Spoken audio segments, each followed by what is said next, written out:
Well, welcome everyone, and thank you for taking the time to be with us today. My name is Jeff Kubiak. I'm a professor of practice at ASU, where I serve as the Director of Future Security Education in ASU's Future Security Initiative.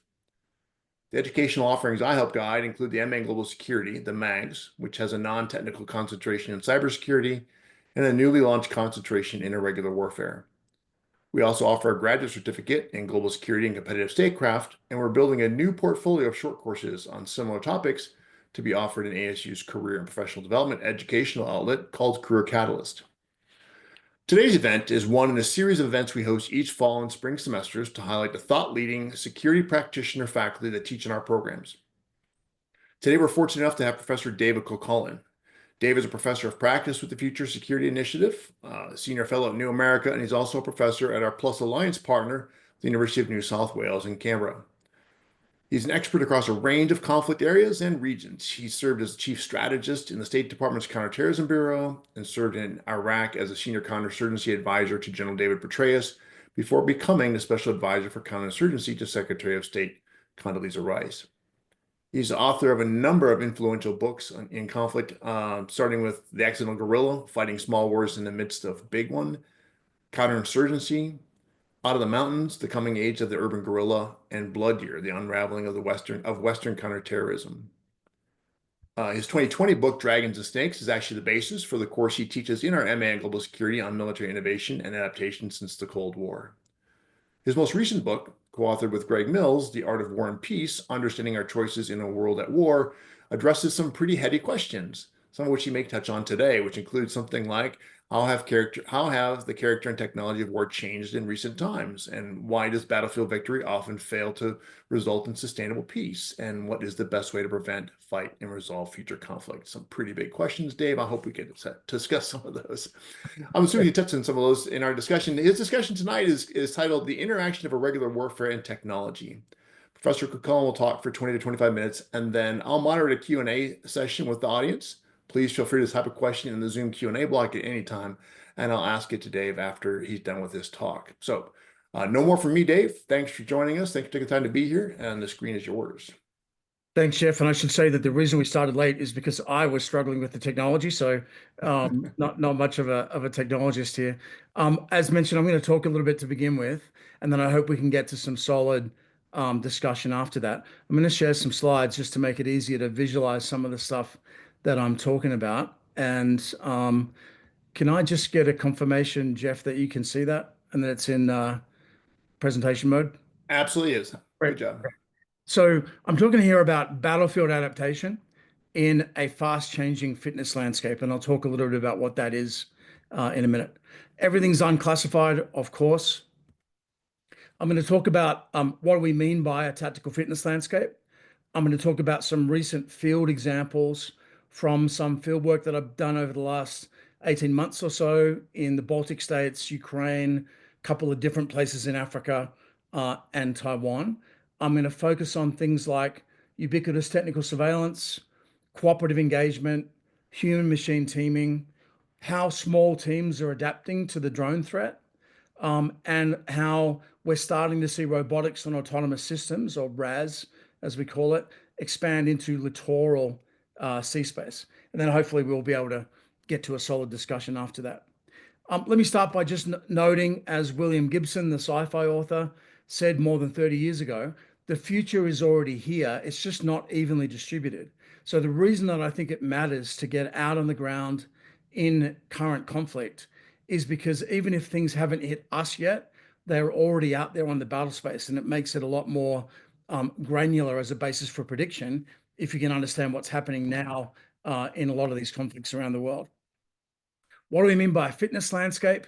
It's a metaphor that's used in biological modeling, and essentially it maps all the potential combinations of characteristics for a given organism, or in this case, a military organization, in a specific environment, and it identifies the combinations that are more adaptive, that is more conducive to survival or success.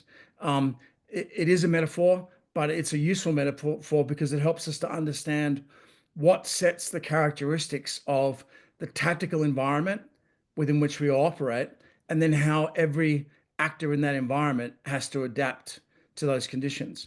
And many of you at ASU have seen this slide before, but I often use it to illustrate the nature of the fitness landscape that's existed since the end of the Cold War. This is Al Jahra outside Kuwait City, where some still unknown number of Iraqis, both civilian and military, were slaughtered over about a 3-hour period by Allied air power.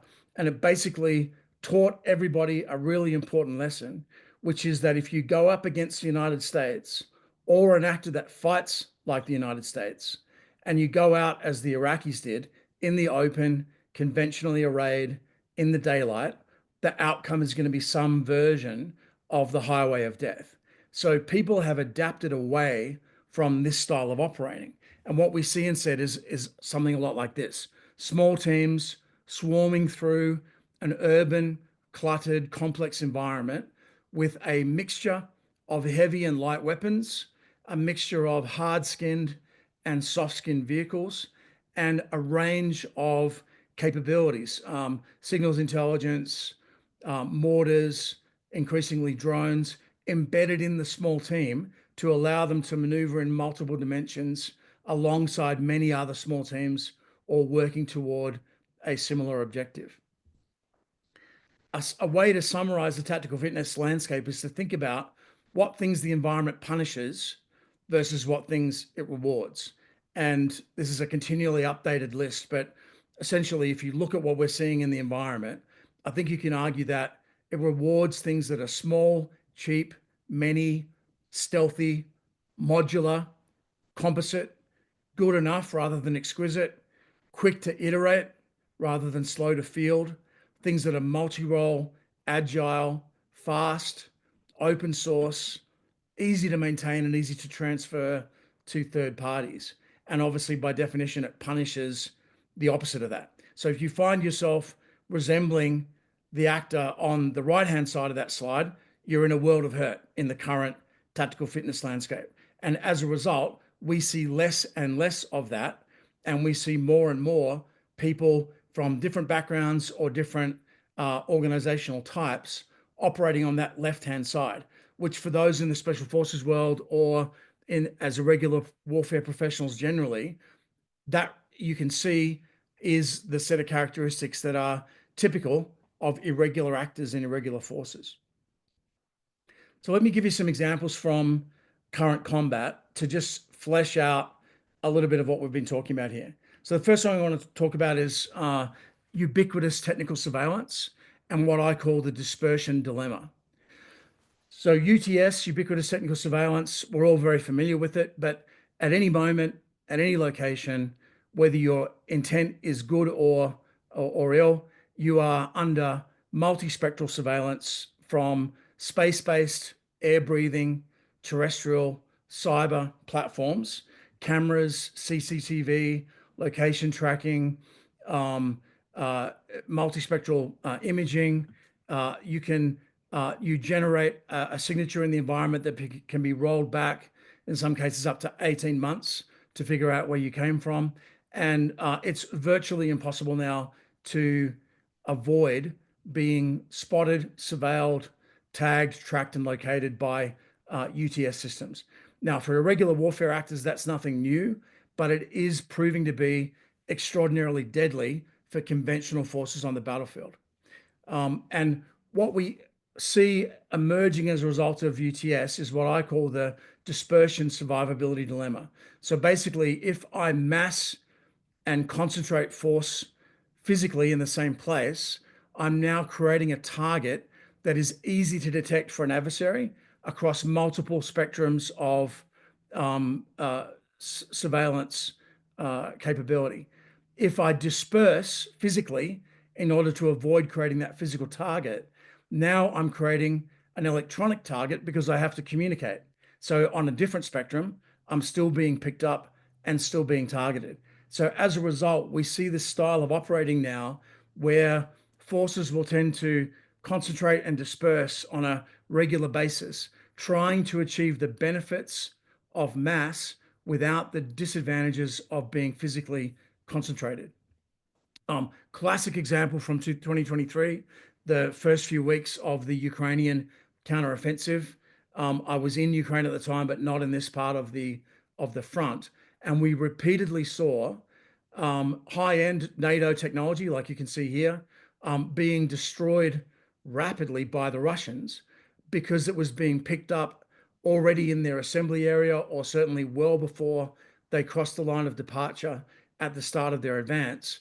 They were being picked up by space systems, air-based systems, radar, SIGINT, and tracked and targeted by long-range fires that were hitting them before they could even get a chance to close with the main defensive line of the adversary. And as I think everybody knows, after multiple attempts in that year, the Ukrainians were forced to call off the counteroffensive without ever penetrating the security zone of the main Russian defenses. So big lesson there, right? If you operate conventionally, it's extremely difficult to avoid that dilemma of being targeted. As a result, what we see instead is conventional forces starting to operate a little bit like those Libyans that I showed you earlier. So let me show you a minute or so of this video of a small team attack by the Ukrainians. What they're doing here is clearing a Russian trench system. And this is the Ukrainian adaptation to the problem that I just showed you.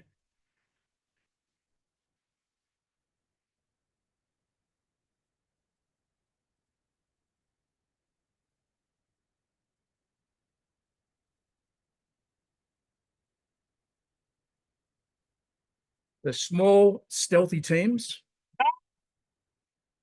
operating under long-range artillery support and a dense ISR surveillance umbrella. So this is the adaptation that we've started to see from both sides in Ukraine as a result of that UTS dispersion dilemma problem set. Next one I want to talk about is cooperative engagement and human-machine teaming. Again, many people are familiar with this slide. I like to use it a lot. This is 2014. This is an ISIS mortar crew in Aleppo using a cooperative engagement system. They're basically going to use that iPod to calculate where to fire the mortar round. Once they launch that round, a remote observer with a mobile phone is going to send in a report to a third-party location, which in this case was located in Belgium, outside the battle space. Someone's going to plot that in Google Earth. It's going to appear on their iPod, and they're going to go to fire for effect with the mortar. So cooperative engagement, right? Where you've got the shooter and the sensor, and also in this case, the controller, separated from each other physically, communicating using low bandwidth, in some cases, low power communications to avoid creating that signature and achieving a precision fires effect through dispersion.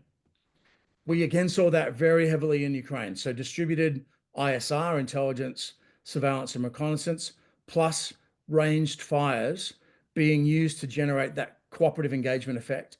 Initially, again, quite conventional and large scale, but over time becoming more and more distributed, more small scale, more resembling the way that irregular forces operate, even though we're talking about state-backed militaries here. We've also seen the emergence of space-based communications and human-machine teaming with robotics and autonomous systems as a way of generating effects. So this is the first video released by a series of uncrewed surface vessels, so basically explosive remotely controlled boats that the Ukrainians used in the Black Sea against the Russian Navy. And you'll see as the USV gets closer and closer to its target, the Russians are getting more desperate, using more large caliber weapons, including, I think at one point, main armament from one of the ships. And according to this video, failing to defeat the USV. There's your main armament there on the right-hand side of the slide. And you're about to see the luckiest man in the whole Russian Navy jumping out of that boat as the USV gets towards its target. So all of this is running off of Starlink, by the way. That's how this communication system is being run in order to generate a kill web that relies on space-based communications, cooperative engagement, and the ability to leverage human and machine teaming. But of course, this is happening in the littoral sea space, not in the air or on the land domain. And the Ukrainians have launched multiple attacks combining UAVs with USVs over the last couple of years and have successfully denied an area of coastal sea space, littoral sea space, to the Russian Navy with multi-domain effects, right? By launching these attacks, forcing the Russian Navy to stand further out to sea, they force the air defense bubble that sits over the ships to move further offshore, and that's uncovered land units that were relying on that air defense provided by naval platforms. So multi-domain effect achieved by a few special forces guys with a Starlink terminal and a crowdsourced and crowd-funded USV design. Here's an example of an attack on Sevastopol by the Ukrainians last year. We've also seen the use of saturation attacks, right, to overwhelm defenders. So this is actually from the Iranian strike on Israel last April. You're seeing Iron Dome on the left and a series of rockets coming in on the right. And this is an understanding that I may not be able to defeat the Iron Dome system with just a few missiles, but if I can overwhelm it with volume, what we call a saturation attack, the adversary is going to run out of missiles before I run out of rockets. And we've seen a littoral example of that in the way that the Houthis have operated in the Bab el-Mandeb Strait, the area where the Red Sea narrows to its narrowest point, where they've attacked a very large number of ships, about 87 attacks, 2 sinkings and a hijacking in the last year or so.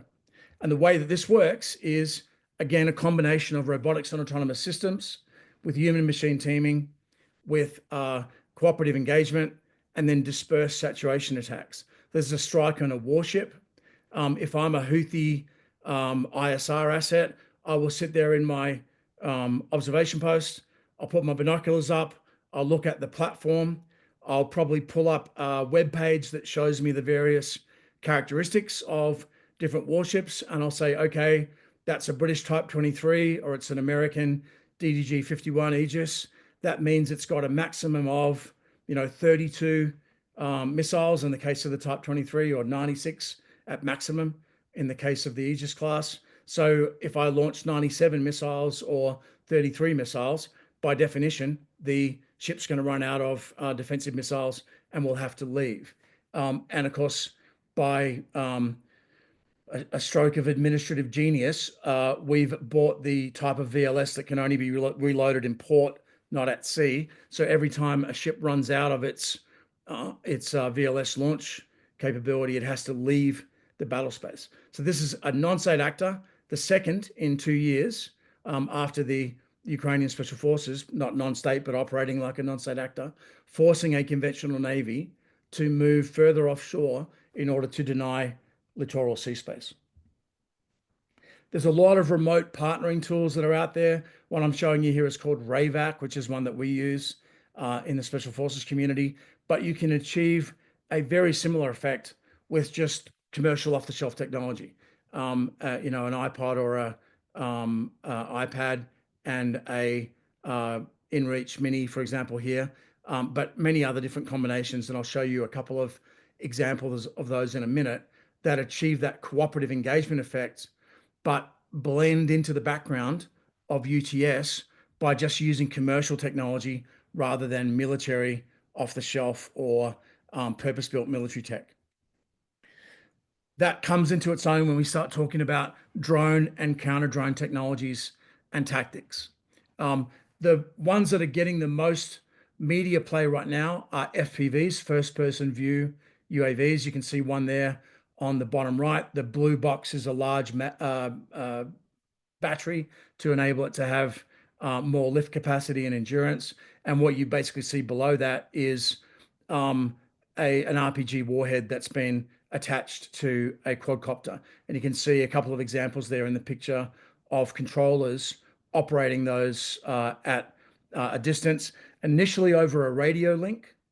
More recently, the Russians have fielded ones that rely on a fiber optic cable that trails behind the drone.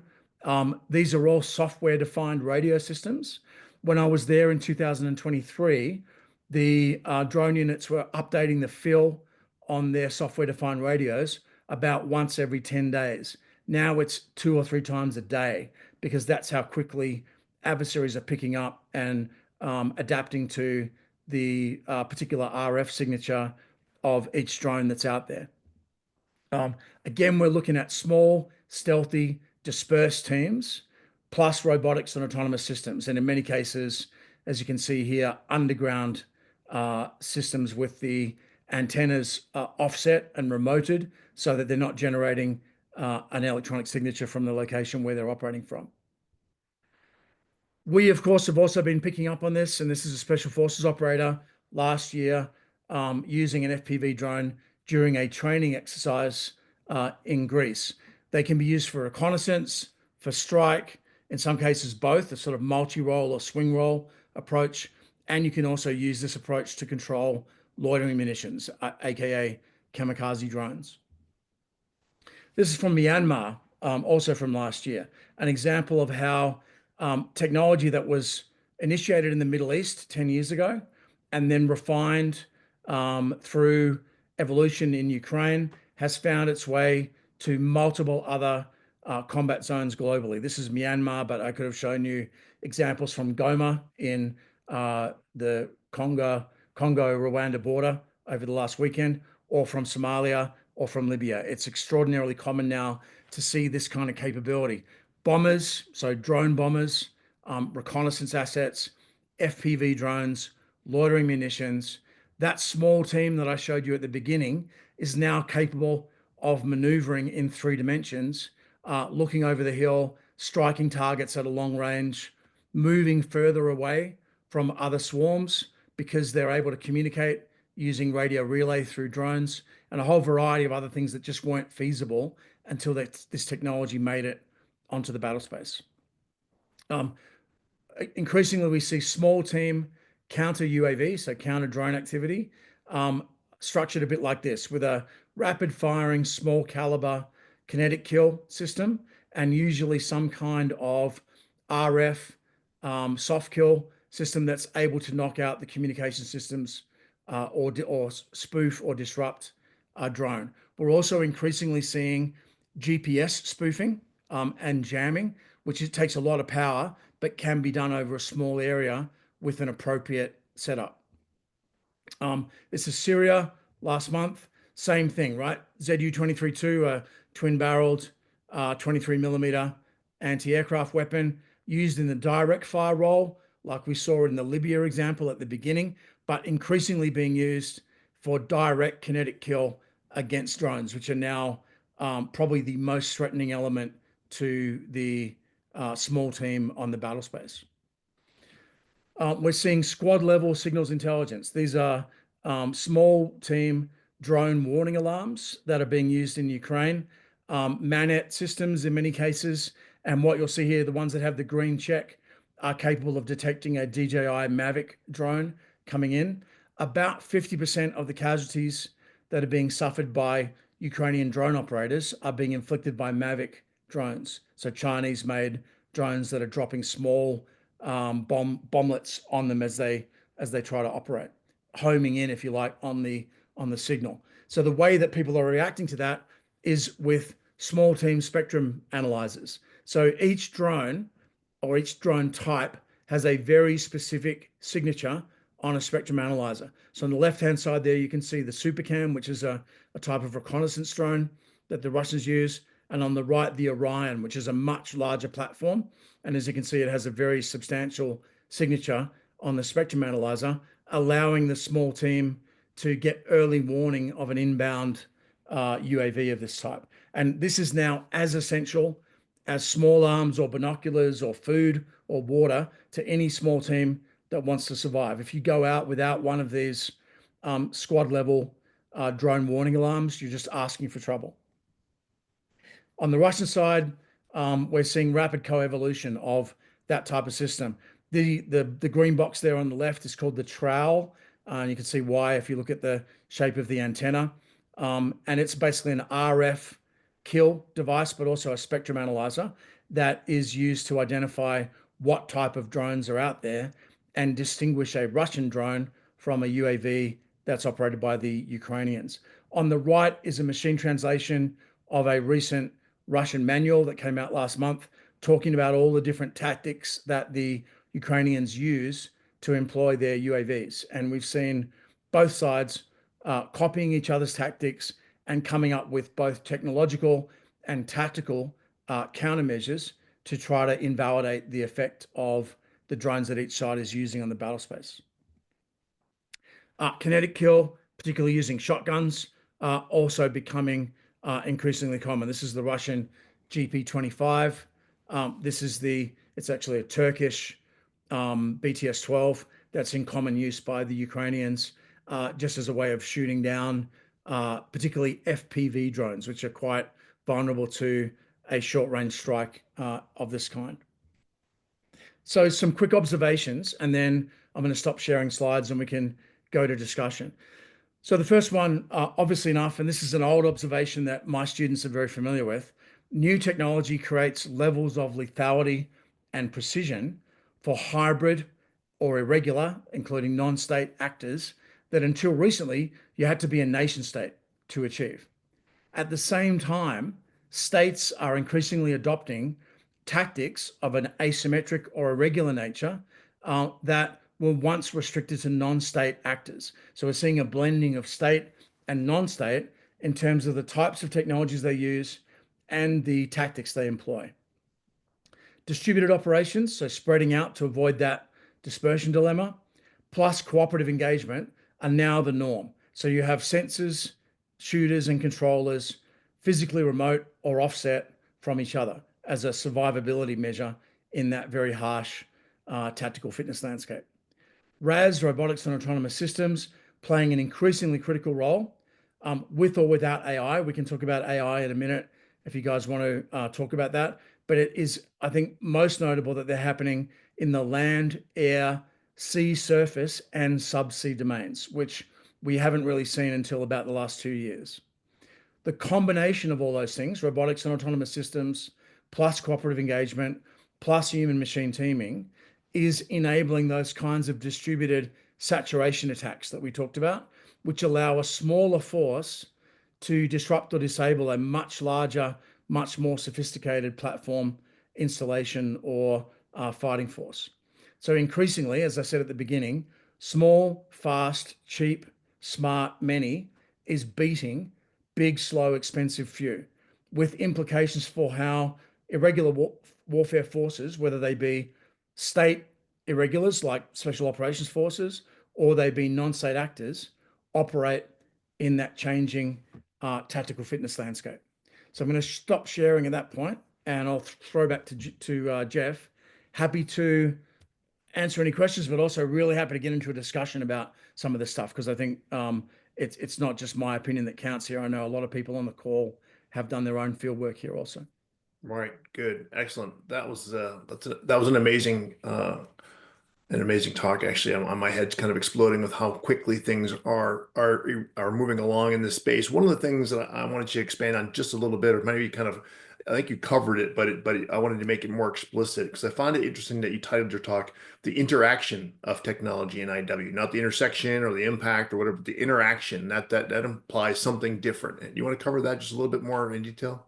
Yeah, so I chose the word interaction advisedly, because what we don't see is technology shaping tactics in a one-way direction. We don't see tactics shaping the development of tech. What we see is a dynamic interaction, right, between new technologies, new tactics, techniques, and procedures, and new styles of organization. So we see this sort of very dynamic, like three-body problem, where it's really hard to predict exactly what is going to happen.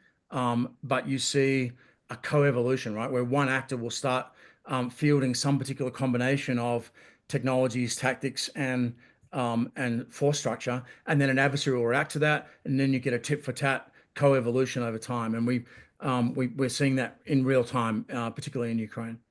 Yeah, interesting.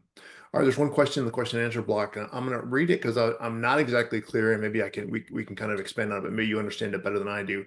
The question is, how far has the pendulum swung towards cost-effective denial as opposed to control? For example, Ukrainian airspace in terms of large aircraft and air defense systems. How does it does it show any signs of turning back?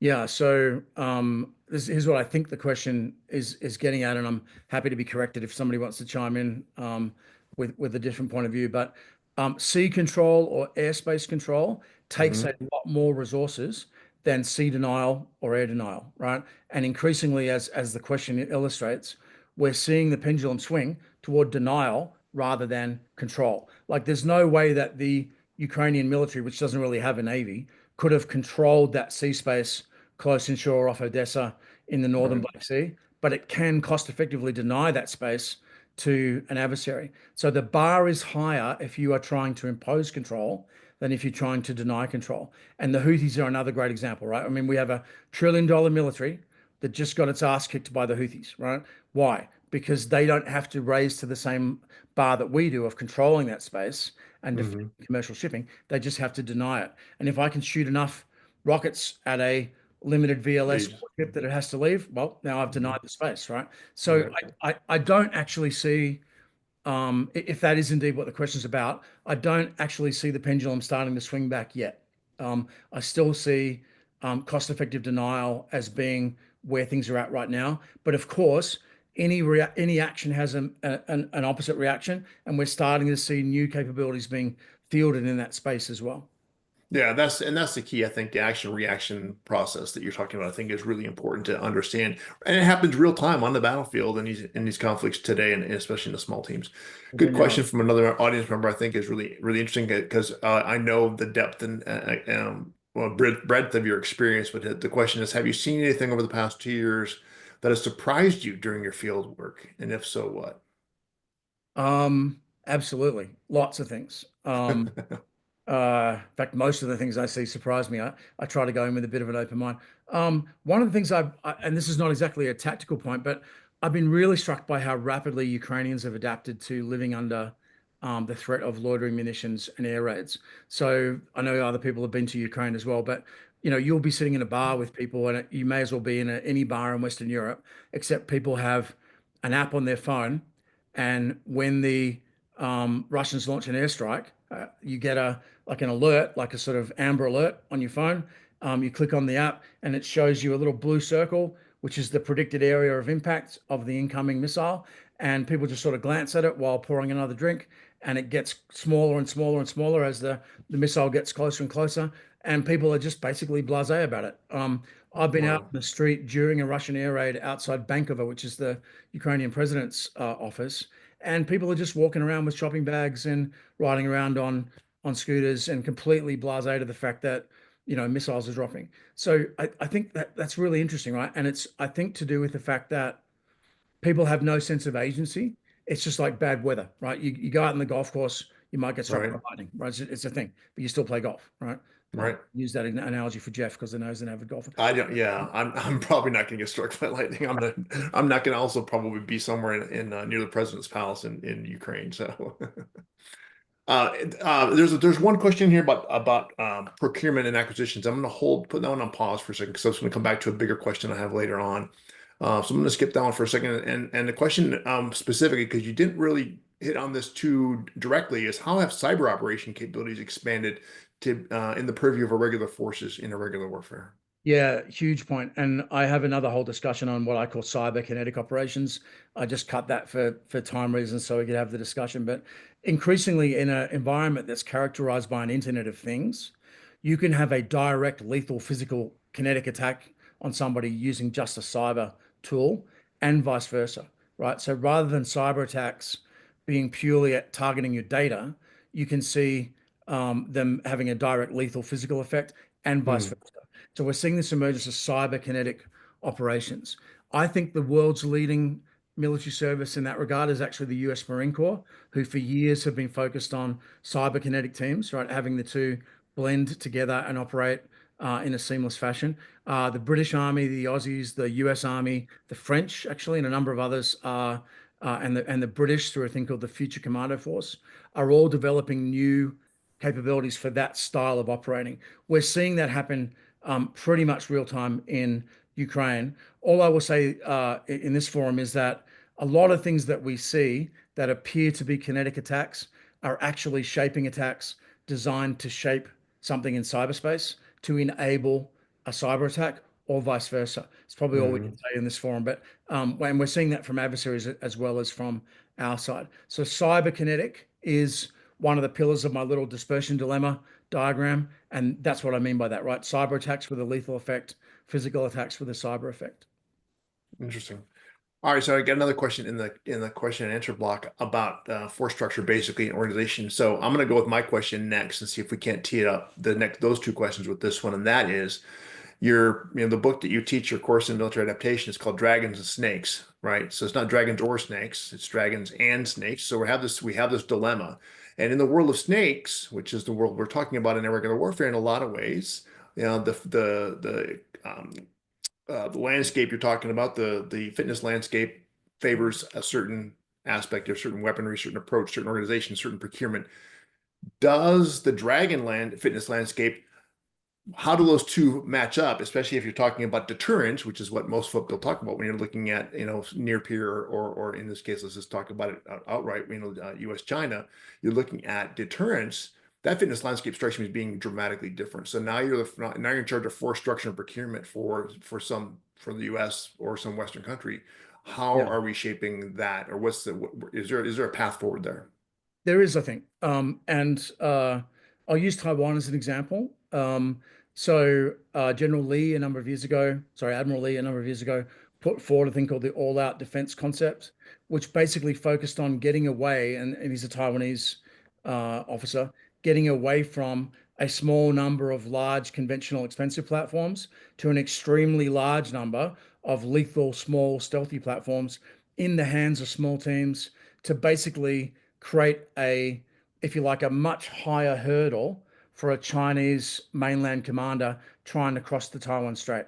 So basically saying, if you're going to cross the strait and still hope to have a force that's large enough to achieve its mission, once you get Mhm. across that space, it's going to have to be much bigger to start with, which then creates a much bigger signature because of all that UTS that I've been talking about, which makes it easier to see coming and gives me more early warning and all that. That concept was quite controversial in Taiwan, and it didn't survive contact with the bureaucracy, to be honest.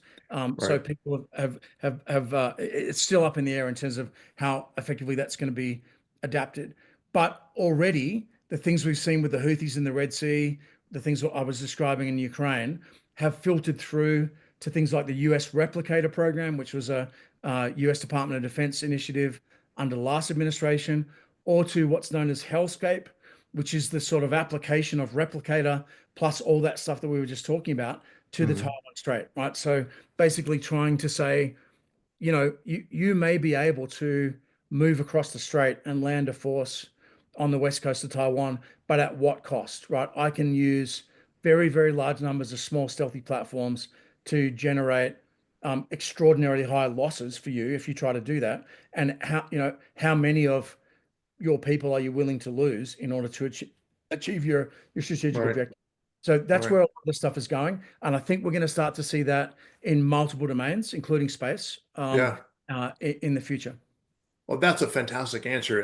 The problem, of course, the one caveat to being fantastic was this idea that it ran up against the bureaucracy.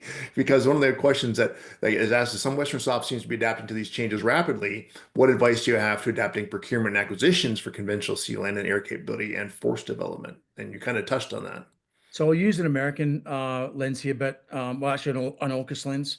Um, there's a lot of effort that's gone into this over multiple administrations.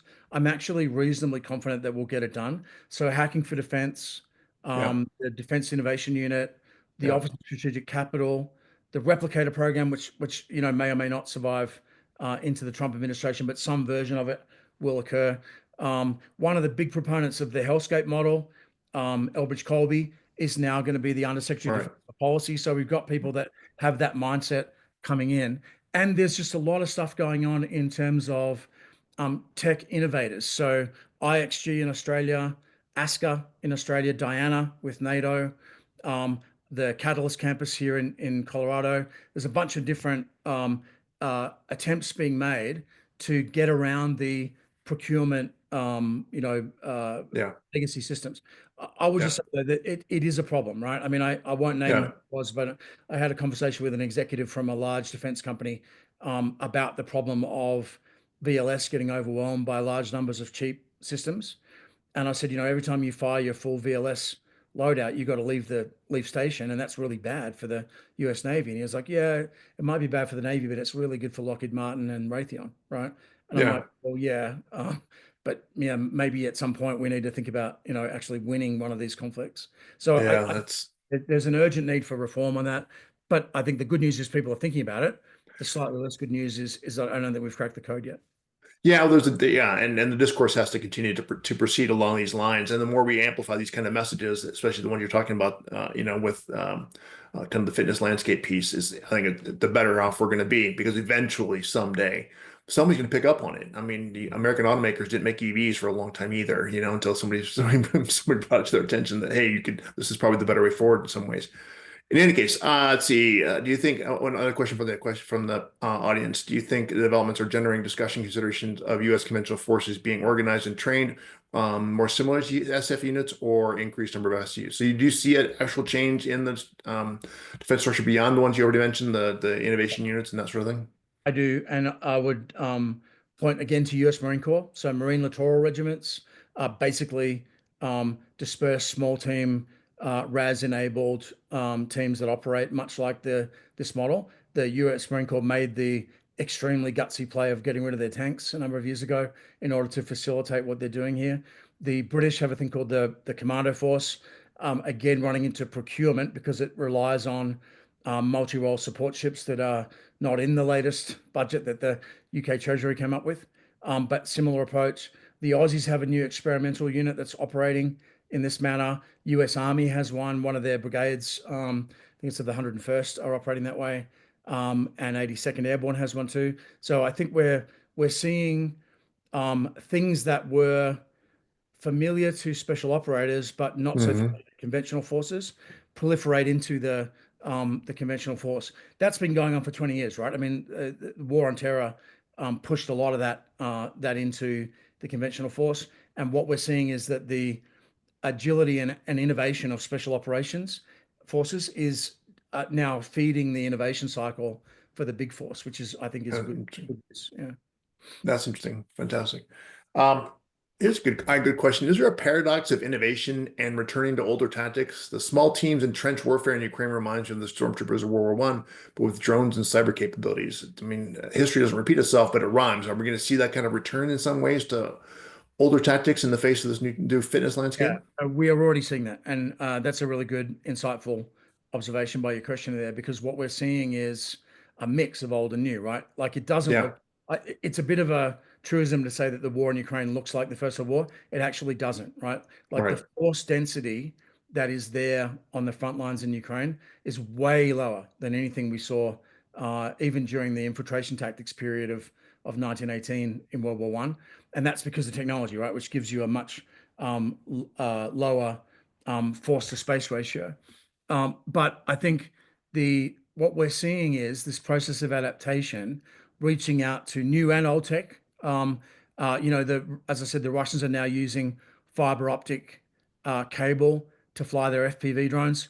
Any army person will know that that was, the Milan anti-tank missile from the 1950s design had exactly that same tech, right? So someone's gone back to the 50s for that model. The Russians are using basically very cheap glide bomb packages on their heavier air delivered munitions that are cheap, easy to put together, and in some ways harken back to a much earlier wave of air warfare. So seeing very much that type of model, and I don't think it's right to think about it as going back a generation. I think what we're seeing now is that what's happening on the ground is mixing all the different generations of warfare that people often talk about. So it is fifth generation, but it's also third generation, um, and in some cases first generation. And some of you guys may have seen the Twitter video of people killing each other with knives on the front line in Ukraine, but capturing that on GoPro and getting uploaded to the internet. So that it's a mix, right? Not a Yeah. generation. Yeah. That's interesting. That's actually one of the problems with historical analogies I'm going to talk to my class about here in the B session is the idea that a lot of things can look alike and can kind of rhyme in some ways, but you have to appreciate deeply the contextual differences that actually make the outcomes quite a lot different. So trench warfare may harken back to World War I, but it's not World War I. It's a very different situation. Yep. Another good question coming from a previous questioner he's full of good questions today. He says, how much do these new technologies lower the barrier of entry and decrease the risk for would-be terrorists or insurgents to take action? So is the fitness landscape more fit for the smaller force because the barriers to entry are lower? They do lower the barriers to entry. That has been the case for quite some time. But I think what we're seeing now is that as state actors are flocking into the same space, Hmm. patient dynamics are starting to change, right? So one of the things that as an irregular warfare actor, you always want to do is you want to hug your adversary, right? You want to get close enough that they cannot use their long range heavy weapon systems because they're going to hurt themselves. And you even the playing field by getting close and getting the enemy on your belt buckle, as we say. That tactic is also happening technologically, right? So that ISIS mortar crew that I showed you from before using the iPad, they're using GPS for preference, even though they sit under the GLONASS and the Galileo footprint. So they could use a European or a Russian system, but they use our system because they know we're not going to turn it off, right? So that's a form of technological hugging, right? And we see very similar things in the battle space as well. And I think that what we're coming to the end of a first phase of this process, and it's about to go through a radical transformation. I think as these tactics that have sort of been passaged through laboratory hosts in Ukraine and Syria Right. and Lebanon are going to be out in the wild in lots of other places too. All right, so there are no more questions in the block. So please, people, if you got questions, go ahead and ask them. But I'm going to ask you, Dave, to talk about. You mentioned early on that you might bring it up, but you didn't cover it in your talk, and that is AI. I mean, AI is all a buzz, right? Whether you're in the stock market or you're, on the security news channel, you're going to know AI is something. What is AI now? What are some of the surprises that we may see because of AI coming forward into this battle space? Yeah. So yeah, commiserations to anyone that's an Nvidia investor today, but Well, the today wasn't so yeah, bad, yeah, but yesterday was today's all terrible. right. Yeah. Yeah. But so it, it's really important that we understand what we mean by AI here, right? We're not talking about so 10 years ago, if you talked about AI, most people thought you were talking about autonomous weapon systems. They're well and truly out there in the battle space now. 5 years ago, people thought you were talking about self-driving vehicles, which haven't quite lived up to their original hype, Right. but are still, making significant transformative effects on the battle space. Now, when you say AI, everybody thinks you're talking about large language models, right? That's not what we mean. We just mean any form of automated intelligence that's able to rapidly learn, ideally through multiple layers of rational reasoning off of a data set that can be trained on a data set, but then can have a role in cheapening or speeding up or making more efficient the work of humans, or in some cases actually substituting for the human under certain circumstances. Hmm. I would point to two things where I think AI is going. One, if you haven't checked it out, check out world models as distinct from large language models. So a large language model gives the impression of engaging in rational thought, but in many cases, it's just a statistical model that basically calculates, based on all the words that have come before, what's the most likely word to follow it, right? Right. Um, things are getting better all the time. But there's a company called World Labs out in Palo Alto that's doing a similar thing with physical environments, right? So if you have a video or a photograph or a map, you can build a 3D interactive, rapidly adaptable world based on that. And it can be a real photo or it can be a partial one. That I Hmm. think has huge implications for ISR. Foliage penetrating radar and a bunch of other systems are out there that allow you to see partially what's existing behind a screen of cover. This is particularly Hmm. important for air assets. With world model AI, you can start to basically rapidly fill in the gaps and understand what should be there based on everything else that's there. That has huge implications for survivability in the environment. And the other thing that I think we're going to see, and this is a kind of a weird pet hobby of mine, is we're going to start to see evolution from the base of adaptive cruise control, like we see now in self-driving cars, into things like aircraft, weapon systems, armored vehicles, where the system will sense that the human pilot is distracted or task saturated and will lean in more to take more control and then lean back out when the human regains more agency in the fight. And you may actually see characteristics of the most effective pilots and their machine partner start to be embedded in the AI, so that you essentially have, Billy Mitchell Leadership. Yeah. on your shoulder advising you on how to conduct the dogfight, right? Or even just Yeah. saying, "Hey, dude, step out of the way. I'm going to take this," right? And I Yeah. think we're going to start to see that. We're already seeing it a bit, but I think we're going to start to see it accelerate. And that goes to the human machine teaming thing too, right? That's kind of what you're talking about in a lot of ways as well, because the machine teammate will be every bit as skilled or qualified in a lot of ways as you are, or some of your better pilots coming out of weapon school or Top Gun. Here's a good question too, from a colleague of ours. How do these trends affect the way states support their allies or proxy forces? Traditional security assistance that was hardware or platform focused. It would seem that these changes affect whole cooperation landscape, opening way for ways to help and support a proxy. So I'm going to be a little bit careful here in my answer, but I think everyone's going to understand what I'm talking about. During the war in Ukraine, in the 6 weeks before the outbreak, um, US forces were ordered to leave Ukraine, right? And we actually relocated the embassy. We moved our special forces advisory teams out of Ukraine to another country. And we were still able to maintain pretty good connectivity with the partner force, right? Using some of the systems that I pointed to in the brief. And these were things that we have developed originally in Ukraine and the Middle East theater, sorry, in Iraq and the Middle East theater, as a way of getting around or working within the restrictions on rules of engagement that didn't allow our advisors to necessarily accompany our partner force into every location. The technical outcome of that capability was Mhm. excellent, but it was not as good as another country, which instead of pulling out their advisors, left them in through the entire invasion phase. And the CEO of one of their units actually dialed up and said, the invasion has started. I'm staying in country. We will live or die next to our partner force," and then destroyed their communication systems and fought through the initial phase of the war next to their partner. When you go out on the ground now in Ukraine, when officers from that country open their mouth, the Ukrainians shut up and listen, right? Because there's a personal human connection, a human dynamic. Mhm.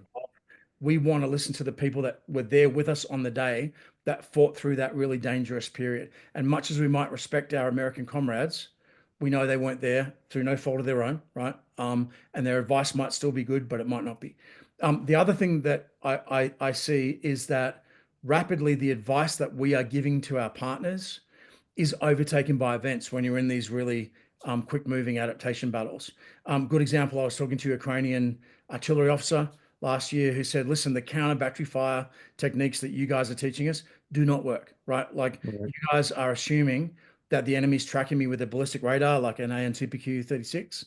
And when I fire, I've got, 60 seconds to 90 seconds before the return comes down. That's not how they're doing it. They're just launching loitering munitions into the battle space with a really simple algorithm that says, I see a gun flash, is it ours or not? And they just dive on whatever's not theirs. So you've got like 3 seconds before the adversary hits you. So they're like, the stuff you're teaching us is out of date, and it's been out of date since the beginning of the war. And things rapidly become more and more out of date, which is another good reason why I think we need to have the intestinal fortitude to actually be on the ground with our partners, even when the communications tools mean we don't necessarily have to, but you just Yeah. achieve much better effect when you're there. Yeah, that's good. That's good. Hey, we're running out of time. There are a couple questions left in the question and answer block. I'll leave those up, or maybe I could try to save those so we can get answers to those. But thank you so much for the audience for engaging. I promised our guests in these events that I would keep it strictly to an hour, and despite the fact we started a minute or two late, I'd like to keep it to stopping on the top of the hour. But I want to thank you, David, for taking the time. It was an incredible presentation, a good discussion. My brain hurts, as it almost always does after you and I have a conversation of any kind. Thanks for that. And for anybody interested, Dave's teaching his course right now, I think, right? Aren't you on the calendar for teaching this one? We're gonna do it one in the fall session. Yeah. Oh, in the fall system. Okay, very good. We're gonna Excellent. do an updated version of the course based on all the stuff we've been talking about here. Fantastic. Yeah, it would be, it's just that's a struggle for you, but I appreciate the effort to keep updated because you learn so much so quickly all the time. So, all right, with all that, I appreciate your time. We'll be doing these talks the rest of the semester, so come stop by some more and hear some more from our faculty. Thanks, Dave. Thanks, guys.